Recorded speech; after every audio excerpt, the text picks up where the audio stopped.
Bihar police के द्वारा और मधुबनी पुलिस के द्वारा कुछ नई चीज़ें अभी इंट्रोड्यूस की गई हैं पुलिसिंग में, और उसमें जो सबसे महत्वपूर्ण है वो है CCTNS। CCTNS के थ्रू मधुबनी ज़िला में 100% FIR की जा रही है। पहले जो मैनुअल FIR किया जाता था, मैनुअल फॉर्म भरा जाता था, उस मैनुअल FIR फॉर्म को हम लोगों ने वापस ले लिया है थाना से, और सभी थाना को निर्देशित किया गया है 1 तारीख से ही कि 100% जो FIR है ऑनलाइन ही माध्यम से होगा। और ये हमारे यहाँ होना भी स्टार्ट हो गया है ऑलमोस्ट 100%। जहाँ पे तकनीकी खराबी आती है वहीं पे रुकता है, अदरवाइज सभी जगह पे ऑनलाइन FIR हो रहा है CCTNS के माध्यम से। और इसका एक फ़ायदा ये होता है कि अब ये हम रियल टाइम में वरीय पदाधिकारी, चाहे मैं यहाँ बैठा हुआ हो, चाहे रेंज में हमारे IG साहब या PHQ में वरीय पदाधिकारी, एक क्लिक पे या कोर्ट में भी एक क्लिक पे उस जो FIR है उसके कंटेंट को देख सकते हैं, उसमें क्या धाराएं लगी हुई हैं, क्या चीज़ें लिखी गई हैं, उन सारी चीज़ों को देखी जा सकती है, रियल टाइम मॉनिटरिंग हो सकती है। उसके अलावा जो पब्लिक है, जो कंप्लेनेंट है, उनको भी तुरंत ही जो है FIR की कॉपी प्रिंट करके देने के लिए हम लोगों ने निर्देशित किया हुआ है। और एक हार्ड कॉपी भी कोर्ट में भेजनी होती है, वो भी हम लोग 24 घंटे में उसको भेज रहे हैं। जो CCTNS के माध्यम से ही अब हम लोगों ने सभी थानों को निर्देशित किया है। पहले भी जो स्टेशन डायरी होती थी उसकी एंट्री होती थी CCTNS के माध्यम से, लेकिन अब जो है 100% और रियल टाइम में करने का निर्देशित किया गया है। 15 तारीख से 100% हम लोग कर लेंगे। इसमें जितने भी मैनुअल स्टेशन डायरी के लिए जो वॉल्यूम दिया गया था, फॉर्म दिए गए थे, उसको थाना से वापस ले लिया जा रहा है। तो अब केवल और केवल एक ही ऑप्शन बचेगा ऑनलाइन स्टेशन डायरी एंट्री करने का।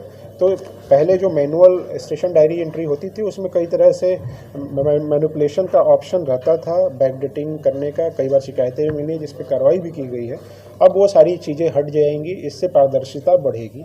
और क्योंकि जो ऑनलाइन एंट्री होती है CCTNS के माध्यम से, उसमें मैक्सिमम आप 2 घंटे तक में डिले कर सकते हैं। उससे ज़्यादा में डिले अगर होगा तो अपने आप वो टाइम स्लॉट ब्लैंक हो जाता है, उस पर आप नहीं जा सकते, नेक्स्ट टाइम स्लॉट में चला जाता है।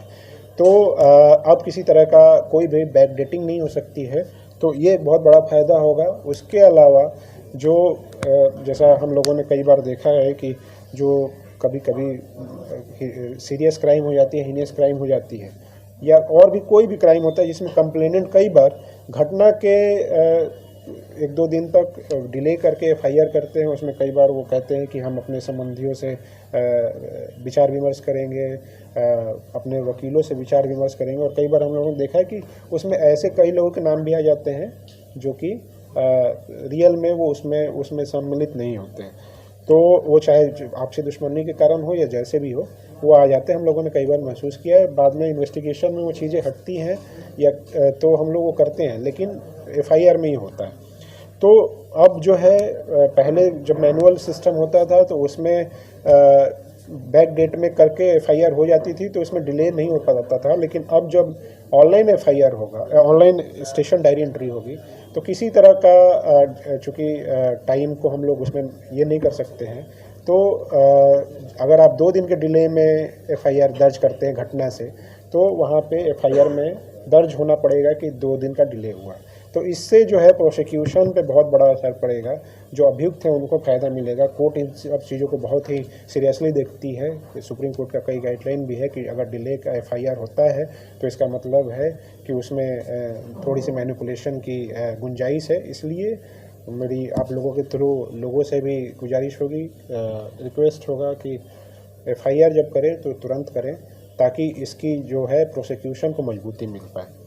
जो सेलिब्रेटरी फायरिंग है, जो हर्ष फायरिंग है, उस पर बहुत ही डिटेल्ड गाइडलाइन मुख्यालय के द्वारा, पुलिस मुख्यालय के द्वारा सभी ज़िले को भेजा गया है। और उसके निर्देश के आलोक में हम लोगों ने सभी थाना को निर्देशित भी किया है कि सभी अपने क्षेत्र के जितने भी विवाह भवन हैं सभी के साथ मीटिंग कर लें। उनको क्लियरली सबको बता दिया गया है कि उनको एक बॉन्ड भरना पड़ेगा कि उनके जो विवाह भवन है उसमें किसी तरह का कोई भी आर्म्स यूज नहीं करेगा, और अगर कोई यूज करता है तो उसकी सूचना तुरंत लोकल पुलिस को देनी है।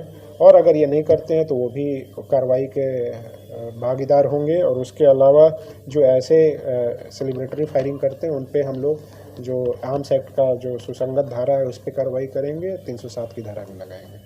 ये है। उसके अलावा जो ऑनलाइन चालान जो है ट्रैफिक अधिनियम ट्रैफिक के वायलेशन में जो चालान है वो पूरी तरीके से हम लोगों ने ऑनलाइन कर दिया है। किसी तरह का मैनुअल चालान अब नहीं जिले में काटा जा रहा है। सारे मैनुअल चालान को हम लोगों ने थाना से वापस ले लिया है और सभी HSD मशीन के जो चालान काटे जाते हैं उसको ऑनलाइन हम लोग लगातार यहाँ से भी मॉनिटर कर सकते हैं रियल टाइम में। तो इसमें जो है कई तरह की जो शिकायतें आती थी वो अपने आप पारदर्शिता बढ़ेगी और शिकायतें कम होंगी। जो TOP है, TOP भी हम लोगों ने 2 जिले में ये किया है, उसको एक्टिवेट किया है और उसमें जो है पुलिस पदाधिकारी और कांस्टेबल्स की पोस्टिंग की है। उनको सेक्टर बांटा गया है ताकि वो बीट पुलिसिंग कर पाएँ अपने एरिया को, और अपने एरिया में जितने भी उनके क्षेत्र में लोग हैं, खास करके जो किराएदार होते हैं उनकी वेरिफिकेशन करें। उसके अलावा जो लोगों से मिल करके उनका फीडबैक लें। Know your police know your public के जो हम लोगों का एक ऑपरेशन चलता है लगातार, उसके तहत लोगों से जानें, उनके फीडबैक को लें, उनकी परेशानियों को समझें और ताकि उससे हम अपनी सेवाओं को और सुधार कर पाएँ। तो ये सारी चीज़ें हम लोग कर रहे हैं, ये सारी नई चीज़ें जिसको हम लोगों ने आपको बताया। Thank you. ये नया जो ऑनलाइन जो होने वाला है FIR जो ऑनलाइन होगी, क्या उसकी निगरानी जिला मुख्यालय तक रहेगी? ये अपने आप ही जैसे ही वहाँ पे एंट्री हो जाएगी तो हमारे यहाँ पे तुरंत रिफ्लेक्ट करने लगेगा। 1 मिनट का भी डिले नहीं होगा उसमें, ये रियल टाइम होगा। Real time. हाँ, तो ये केवल यहीं से नहीं, जिला मुख्यालय से नहीं, पुलिस मुख्यालय से या कहीं से भी देखा जा सकता है। जिनके पास भी एक्सेस है, जो भी वरीय पदाधिकारी हैं जिनके पास भी एक्सेस है वो देख सकते हैं, कोर्ट भी इसको देख सकते हैं।